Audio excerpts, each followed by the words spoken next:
Hello students, welcome to my YouTube channel. Students, सबसे पहले तो आज आप लोगों को 15 अगस्त की हार्दिक शुभकामनाएं। और कुछ दिन से हमारे वीडियो नहीं बन पाए, कुछ आउट ऑफ स्टेशन जाने के कारण हमारे वीडियो नहीं बन पाए, इसके कारण काफ़ी लॉस हुआ है। तो चलिए स्टार्ट करते हैं आज फिर से 4.3 यूनिट का क्वेश्चन नंबर 11। इसमें क्वेश्चन है, एक मकान का 6 माह का किराया 10,800 रुपये है। मकान का 1 वर्ष का किराया ज्ञात कीजिए। तो बहुत ही सिंपल सा क्वेश्चन है। यहाँ पर एक मकान का 6 माह का किराया बताया गया है और 1 वर्ष का पूछा गया है। 1 वर्ष बराबर होता है, तो इसमें हम कह सकते हैं कि 1 वर्ष बराबर 12 माह होते हैं। तो यहाँ पर हमें 12 माह का किराया पूछा गया है, तो यहाँ पर हम लिख लेते हैं 6 माह का किराया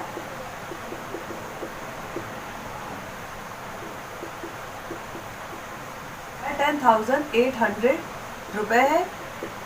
यहाँ पर 6 माह का किराया 10,800 रुपये है और हमें 12 माह का किराया निकालना है। तो इसके लिए सबसे पहले हम 1 माह का किराया निकालते हैं। तो 1 माह का किराया निकालने के लिए 1 माह का अगर हमें किराया निकालना है तो उसके लिए हमें जितना माह दिया गया है और जितने रुपए उससे डिवाइड कर देंगे। फिर यहाँ पर हम 10,800 को 6 से डिवाइड कर देते हैं। जब 6 से डिवाइड करेंगे यहाँ पर 10,800 6 बन जा 6, 10 में 6 निकालेंगे, यहाँ 4, यहाँ है 8, 6 8 जा 48 एंड 0 0, यहाँ कितना हो गया 1,800 रुपये। तो 1 माह का किराया कितना निकल आया 1,800 रुपये। अब हम 12 माह के किराया निकालने के लिए 1,800 से इसका मल्टीप्लाई कर देंगे। 12 माह का किराया अगर हमें निकालना है तो 12 मल्टीप्लाई 1,800।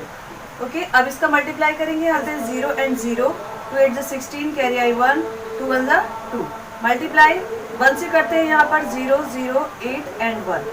अब प्लस यहाँ पर हम इसका ऐड कर देते हैं 0 एंड 0 6, 8 में 2 ऐड करेंगे 11, कैरी आ गई 1 1 1 2। यहाँ कितना आंसर हो गया 21,600 रुपये। तो ये 12 माह का किराया हो गया। तो जब भी ऐसे क्वेश्चन आते हैं, जब आपको एक से अधिक की वैल्यू दी गई होती है और उससे भी अधिक का पूछा जाता है, तो सबसे पहले हम 1 माह का या किसी भी चीज़ का पूछा जाए तो सबसे पहले हम 1 की वैल्यू निकालते हैं। उसके बाद जो आंसर आता है उससे मल्टीप्लाई कर देते हैं तो हमारा आंसर आ जाता है। ओके, ऐसे ही नेक्स्ट क्वेश्चन सॉल्व करते हैं। क्वेश्चन नंबर 12 में है, एक ट्रक को 108 किलोमीटर चलने हेतु 12 लीटर डीजल की आवश्यकता होती है। तो 846 किलोमीटर दूरी चलनी है तो उसे कितनी डीजल की आवश्यकता होगी। ऐसा क्वेश्चन दिया गया है। तो सबसे पहले हम यहाँ देखते हैं कि 108 किलोमीटर चलनी है तो हमें कितनी आवश्यकता है। तो यहाँ पर 108 किलोमीटर चलने हेतु 12 लीटर डीजल की आवश्यकता है यहाँ पर। तो 846 दूरी चलने के लिए कितने डीजल की आवश्यकता होगी। तो फिर से वही बात हो गई, यहाँ पर ज़्यादा के बारे में दिया गया है और उससे भी ज़्यादा के बारे में पूछा जा रहा है, तो और उससे ज़्यादा के बारे में पूछा गया। तो सबसे पहले हम 1 किलोमीटर की निकाल लेते हैं कि 1 किलोमीटर चलने हेतु कितना डीजल लगेगा। तो 1 किलोमीटर के लिए निकालने के लिए जितना किलोमीटर है और जितना लीटर, तो लीटर कितना दिया गया 12 और 108 किलोमीटर दिया गया, ऐसे डिवाइड कर देंगे। 12 1 जा 12 एंड 12 9 जा 108। तो 1 किलोमीटर की वैल्यू कितनी निकल आई 1/9 लीटर।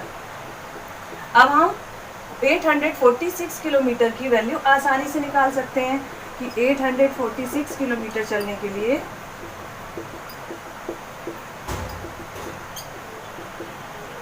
यहाँ पर 1/9 मल्टीप्लाई 846। अब हम इसका यहाँ पर 9 से डिवाइड कर देते हैं, क्योंकि ये संख्या अपॉन 1 में है, क्रॉस में मल्टीप्लाई हो रहा है, मीन्स यहाँ डिवाइड हो जाएगा। तो 846 9 9 जा 81, माइनस कर देते हैं, यहाँ माइनस कर देंगे, 4 में से 1 निकालेंगे, कितना हुआ 3, 8 से 8 कुछ नहीं बचा। अब यहाँ आता है 6, तो 8 9 जा 36। आंसर कितना आ गया 94 लीटर। ये आंसर हो गया कि अगर 846 किलोमीटर चलने के लिए 94 लीटर डीजल की आवश्यकता होगी। ओके, तो जब भी ऐसे क्वेश्चन आते हैं बहुत ही सिंपल है। अगर एक से अधिक के बारे में दिया गया है आपको और उससे भी ज़्यादा के बारे में पूछा जा रहा है, तो बहुत ही सिंपल है। सबसे पहले आप एक की वैल्यू निकालेंगे। जब एक की वैल्यू निकल जाती है, और एक की वैल्यू निकालने के लिए जैसे अभी हमने निकाला कि 101 किलोमीटर चलने हैं तो 12 लीटर की ज़रूरत है हमें। तो यहाँ पर 12 लीटर अपॉन हमने जितना दिया गया है 108 उससे डिवाइड कर दिया, तो हमारे 1 लीटर की वैल्यू निकल आई। और जैसे ही 1 लीटर की वैल्यू निकली, हमने उसे उस जितना क्वेश्चन पूछा गया है कि कितनी लीटर डीजल की आवश्यकता है उससे मल्टीप्लाई कर दिया, तो आंसर आ जाएगा। ओके, तो आई थिंक आपको ये मैथ समझ में आई होगी। आज के लिए इतना ही, मिलते हैं नेक्स्ट वीडियो में। Okay, thanks.